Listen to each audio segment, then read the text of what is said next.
ஒரே ஒரு சப்ஸ்கிரைப் மட்டும் பண்ணிட்டு பாருங்கள். பல்லம் வந்து சாப்பிட்டது வயிறெல்லாம் ரொம்ப வலிக்குதுண்ணே அப்படின்னு சொல்லிட்டு பாண்டிக்கிட்ட வந்து சொல்லிட்டு இருங்க. என்னடா ஆச்சு, ஏன்டா இப்படியெல்லாம் நெளிஞ்சிட்டு இருக்க அப்படின்னு சொல்லிட்டு சேர் அண்ணா வந்து கேட்பாங்க. இல்லைண்ணா பிரிஞ்சு சாப்பிட்டது ஒத்துக்கல, நாங்கள் எல்லாருமே தான் சாப்பிட்டோம், உனக்கு மட்டும் எப்படி ஒத்துக்கலை அப்படின்னு சொல்லிட்டு கேட்குறாங்க. இல்லைண்ணா அது மட்டுமாண்ணா இவன் சாப்பிட்டான், வர்றது போகிறது கண்டதை போனதை மொத்தத்தையும் தின்னாண்ணா, இப்படி தான் வலிக்கும் அப்படின்றாங்க. இன்னொரு டைம் எல்லாம் வருவங்களா, அதனால தானே நினச்சி வாங்கி சாப்பிட்டேன், என்னென்ன பண்ணுறது இப்போது. சரி இருடா, என்கிட்ட மருந்து இருக்குது, நான் போய் எடுத்துகிட்டு வரேன், சரி வாடா அங்கேயே போகலாம் வாடா அப்படின்னு சொல்லிட்டு அவர் வந்து தாங்கள கூட்டிகிட்டு போங்கண்ணே, முடியலண்ணே அப்படின்னு சொல்லிட்டு அங்கேருந்து கூட்டின்னு போய் உட்கார வைக்கிறாங்க. என்னம்மா ஆச்சு அப்படின்னு சொல்லிட்டு கார்த்திகா கேட்கும்போது, ஏன் நான் இங்கே தானே இருக்கேன், என்னவே கேட்கலாமே அப்படின்னு சொல்லிட்டு, மாமா தான் பக்கத்தில் இருக்கார் அதனால தான் கேட்டேன், வயிறு வலிப்பா அவனுக்கு அப்படின்னு சொல்லிட்டு தண்ணியில் கலக்கி கொடுறா பாண்டி இந்த மருந்து அப்படின்னு சொல்லிட்டு அவங்க கிட்ட கொடுக்குறாங்க.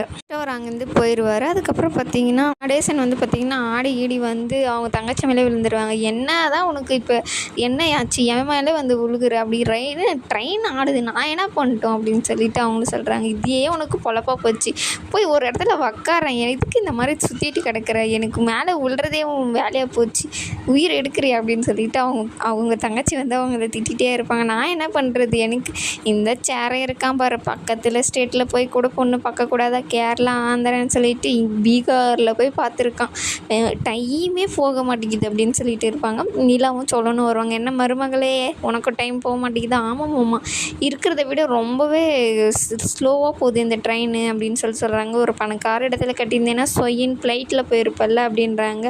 ஏங்க நீங்கள் சொல்லுங்கள், நம்ம போகணும் தானே அப்படின்னு சொல்லிட்டு சோழங்கிட்ட சொல்லி, நாங்கள் ஃப்ளைட்லலாம் போனோம், இப்போ போக வேண்டியது தானே, இப்போ ஏன் போகல அப்படின்னோடனே, இப்போ வந்து இப்போ லாஸ்ட் மினிட்ல புக் பண்ணால் டிக்கெட் கிடைக்கலட்டி, ஏன்டா அவங்கள்ட்ட காசு இல்லைன்னு சொல்லு, சும்மா எதுக்கு இதை சொல்லிகிட்டு இருக்க அப்படின்னு சொல்லிட்டு, ஏயா நானே இப்போ தான் நல்லா வாழ்ந்துட்டு இருக்கேன், உனக்கு இது பொறுக்கலையா அப்படின்னு சொல்லிட்டு சொல்கிறாங்க. எழுந்தாங்க போறியா என்னன்ற, இப்போ நான் படுக்கிறதே வேணாவா அப்படின்னு சொல்லிட்டு கார்த்திகாவோட அம்மா வந்து பேசிகிட்டே இருப்பாங்க. இப்போ நான் இங்கேருந்து போனோம், நீ படுக்கணும், அதுதான் நான் இப்போ அண்ணன் எங்கள் ஃபஸ்ட்டு இவங்களெல்லாம் படுக்க வையுங்க, ஒரு டென்ஷன் பண்ணுறாங்க அப்படின்னு சொல்லிட்டு அவரும் ஒருவர், என்னப்பா எல்லோரும் தூங்குறதுக்கு ரெடியா அப்படின்னு சொல்லிட்டு, ரெடின்னு படுக்க வையினேன் அப்படின்றாங்க. எழுங்கப்பா நீங்கள் மேலே படுத்துக்கோங்க, ஏப்பா சேரா நான் இங்கேவே படுத்துக்கிறேன்ப்பா அப்படின்றாங்க. சரி அத்தை நீங்கள் அங்கேவே படுத்துக்கோங்க அப்படின்னு சொல்லிட்டு சொல்கிறாங்க. சோழன் வந்து பார்த்திங்கன்னா மேலே அப்பர் பெட்டில் படுக்கலாம் அப்படின்னு சொல்லிட்டு டாக்டர் சொல்லும்போது, வேணாங்க எனக்கு அந்த மேலே படுத்த கீழே விழுற மாதிரியே இருக்குது, ரொம்ப பயமாக இருக்குது அப்படின்றாங்க. அவ்வளோ பெரிய கம்பியை விட்டு நீ கீழே விழுந்துருவியா, அதெல்லாம் ஒன்றும் ஆகாது உனக்கு அப்படின்றாங்க. நான் போய் பாத்ரூம் போய் வந்துடுறேன், அதுக்குள்ளே நீங்கள்லாம் படுத்துக்கோங்க சொல்லிட்டு அவரும் அங்கேருந்து பாத்ரூம் போகிறதுக்காக போயிடுறாங்க. ஏன் பண்ணிடலாம் அப்படின்னு சொல்லிட்டு, இல்லைண்ணா எனக்கு மேலே படுக்கிறதுக்கு சுத்தமாக பிடிக்கல, நீ சரி நீ மிடில் பெட் எடுத்துக்கோப்பா அப்படின்னு சொல்லிட்டு கேட்குறாங்க. அதுக்கு சரி வாடா பல்லவா பண்ணி நீங்கள் மேலே படுத்துக்கோங்க அப்படின்னு சொல்லிட்டு அவங்க எல்லாமே மேலே ஏறி செட்டில் ஆகிடுறாங்க. அப்புறம் கார்த்திகை வந்து நின்றுட்டே இருக்கும். அதுக்குள்ளே சோழன் வந்துடுவார். என்னடா நீங்கள் மேலே ஏறி இருக்கீங்க, அண்ணன் தான் சொல்லிச்சு, அண்ணன் ஏண்ணே நான் தானே நான் சொல்லிட்டு போனேன், என்னென்னா இப்போது அப்படின்றாங்க. இல்லைப்பா நிலாவால் ஏற முடியலையா அதனால தான் அப்படின்னு சொல்கிறாங்க. ப்ளீஸ் நிலா நான் சொன்னால் நீ கேட்பியா மாட்டியா அப்படின்றாங்க. சரி மேலே படுத்துப்போம் வந்து சொல்லிடுறாங்க. அதுக்கு சரி குரங்குட்டிங்களா கீழே இறங்குங்க அப்படின்னு சொல்லிட்டு இறங்கும்போது பார்த்திங்கன்னா கையை வந்து மெரிச்சிருவார் பாண்டி வந்து சோழனோட கை வந்து மெரிச்சிருவார். ஐயோ அம்மா அப்பா அப்படின்னு சொல்லிட்டு கத்துவாங்க.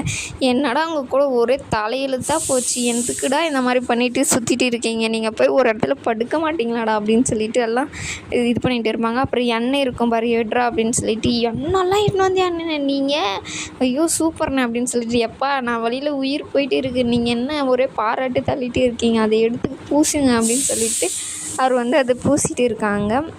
நிலா வாங்கி பூசும், ஏன்னா இவ்வளோ நேரம் அழுந்துட்டு இருக்க வலிக்குதுன்னு, இப்போ நிலா நீ தொட்டவுடனே போயிடுச்சா, வாயை மூடிட்டு கீழே இறங்கிடு அப்படின்னு சொல்லிட்டு சொல்கிறாங்க. கார்த்திகா நீ ஏன் நின்றுட்டு இருக்க, படுக்க வேண்டியது தானே அப்படின்றாங்க. மாமா நான் இங்கே படுத்துக்கிறேன் அப்படின்னு சொல்லிட்டு அவங்களும் இங்கே படுத்துப்பாங்க கீழே. அப்புறம் பார்த்திங்கன்னா சரி மேலே நான் நிலாவை ஏற்றி விட்டு நான் படுத்துக்கிறேன்னு அப்படின்னு சொல்லிட்டு நிலாவை ஃபஸ்ட்டு மேலே ஏற்றி விட்டுருவாங்க. அதுக்கப்புறம் பார்த்திங்கன்னா பல்லவம் போய் படுக்கும்போது, ஏன்டா அவங்க ஃபஸ்ட்டு நீ ஏறுறா அப்படின்வாங்க. ஏன்டா நீ ஏறுற, ஏன் உங்கள் ஒப்பனை வந்து ஏறுவான் அப்படின்னு சொல்லிட்டு சொல்லுவாங்க. ஏன்டா எண்ணெய் இழுக்கிறீங்க, நீங்கள் படுக்க வேண்டியதானே, செயினை பிடிச்சி இழுத்துருவேன் அப்படின்னு சொல்லிட்டு எல்லாம் காமெடி பண்ணிவிட்டு படுத்துட்டுருவாங்க. அவங்க இங்கே இடத்துல அவங்கவுங்க படுத்துருவாங்க. அப்போ கார்த்திகாவும் சொல்லணும் ஒரே இதில் கீழே வந்து நேருக்கு நேராக படுப்பாங்க பாருங்கள். என்னென்ன இது இப்படி பண்ணுறாங்களே இவங்க, நான் பேசாமல் அண்ணியை படுக்க வச்சு நான் இருந்திருக்கோமோ அப்படின்னு சொல்லிட்டு பேசுவாங்க. ஏன்டா என் பொண்டாட்டிக்குன்னு நான் போய் படுக்கிறேன், நீங்கள் 2 பேரே பார்த்துக்கோங்க அப்படின்னு சொல்லிட்டு அவங்க 2 பேருமே பார்த்துட்டு படுத்துட்டு எல்லாருமே தூங்கிடுவாங்க. ஆனால் கார்த்திகை மட்டும் தூங்கவே தூங்காது.